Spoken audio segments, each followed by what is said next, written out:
नमस्कार मित्रों, मैं फूलचंद झाझड़िया अपने YouTube चैनल कानूनी नज़रिया पर आपका हार्दिक स्वागत करता हूं। आज कानूनी विषय पर चर्चा के क्रम में हम ऑनरेबल सुप्रीम कोर्ट के एक निर्णय के आधार पर चर्चा करने जा रहे हैं। तो ऑनरेबल सुप्रीम कोर्ट ने लापरवाही से सड़क पर गाड़ी चलाने वाले ड्राइवरों के संबंध में ये कहा है कि लापरवाही से वाहन चलाकर जान गंवाने वाले ड्राइवर के विधिक प्रतिनिधि को परिवार वालों को कोई बीमा क्लेम राशि नहीं मिलेगी। यदि स्वयं ने कोई ट्रैफिक रूल्स तोड़ करके, स्वयं ने कोई स्टंट करके, तेज़ रफ्तार से चला करके, अपनी स्वयं की गलती से, स्वयं की लापरवाही से कोई ड्राइवर दुर्घटनाग्रस्त हो जाता है और इसमें तीसरे पक्ष का किसी प्रकार की कोई भूमिका या रोल उसमें नहीं है, तो ऐसे गलती से लापरवाही से चलाने वाले ड्राइवर की मृत्यु होने पर उसके परिवारजन को, उसके विधिक प्रतिनिधिगण को, उसके उत्तराधिकारीगण को किसी भी प्रकार की कोई बीमा क्लेम राशि नहीं मिलेगी।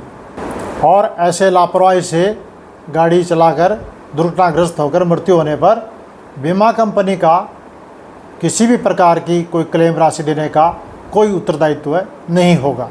तो यह फैसला सड़क सुरक्षा को बढ़ावा देने वाला है और लापरवाही से वाहन चलाने वाले ड्राइवरों के लिए एक सबक है।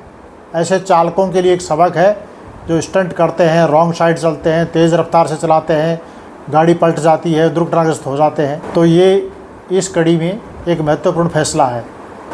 तो ये मामला था कि एक NS रविश नाम का व्यक्ति 18 जून 2014 को अपनी कार से जा रहा था। उसके साथ उसके पिता, बहन और बहन के बच्चे थे। रविश ने बहुत तेज़ रफ्तार से और लापरवाही से गाड़ी चलाई, ट्रैफिक रूल्स का वायलेशन किया, ट्रैफिक नियमों को तोड़ा और इस प्रकार तेज़ रफ्तार व लापरवाही से गाड़ी चलाने के कारण वह गाड़ी पलट गई और NS रविश की मृत्यु हो गई। इस पर रविश के परिवार ने बीमा कंपनी से 80 लाख रुपए का क्लेम मांगा कि 80 लाख रुपए मुआवजा के तौर पर उन्हें दिए जाएं। MACT ट्रिब्यूनल ने इस याचिका को खारिज कर दिया। क्योंकि मरने वाले की स्वयं की गलती से ये दुर्घटना हुई थी और इसमें किसी तृतीय पक्ष का, तीसरे पक्षकार का कोई रोल या भूमिका नहीं थी। तो मृतक NS रविश के उत्तराधिकारीगण ने MACT के इस आदेश के विरुद्ध, फैसले के विरुद्ध ऑनरेबल हाई कोर्ट में अपील की। ऑनरेबल हाई कोर्ट ने इसे खारिज कर दिया। तब ये ऑनरेबल सुप्रीम कोर्ट के समक्ष गए। तब ऑनरेबल सुप्रीम कोर्ट ने कहा कि यदि तृतीय पक्ष का कोई भूमिका इसमें दुर्घटना में नहीं है, कोई रोल नहीं है, तो ऐसी स्थिति में जो ड्राइवर स्वयं अपनी ही लापरवाही से, अपनी ही गलती से, रफ्तार से, लापरवाही से चला करके कार पलट गई और एक्सीडेंट में मर गया, तो इसके लिए बीमा कंपनी क्यों जिम्मेदार? इसके लिए बीमा कंपनी की कोई जिम्मेदारी नहीं है और बीमा कंपनी किसी भी प्रकार की राशि देने के लिए उत्तरदायी नहीं है। और इस अपील को भी ऑनरेबल सुप्रीम कोर्ट ने खारिज कर दिया। तो ये कौन सा मामला था? ये मामला था डायरी नंबर 22-411/2025 और इसका फैसला हुआ 2 जुलाई 2025 को।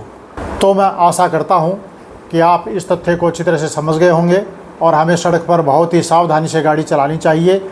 अपने स्वयं की जान माल की सुरक्षा भी करनी चाहिए और दूसरे की जान माल की रक्षा भी करने का हमारा दायित्व है। सड़क पर इस प्रकार वाहन नहीं चलाना चाहिए जिससे किसी को भी किसी भी प्रकार की कोई क्षति हो, नुकसान हो, हानि हो।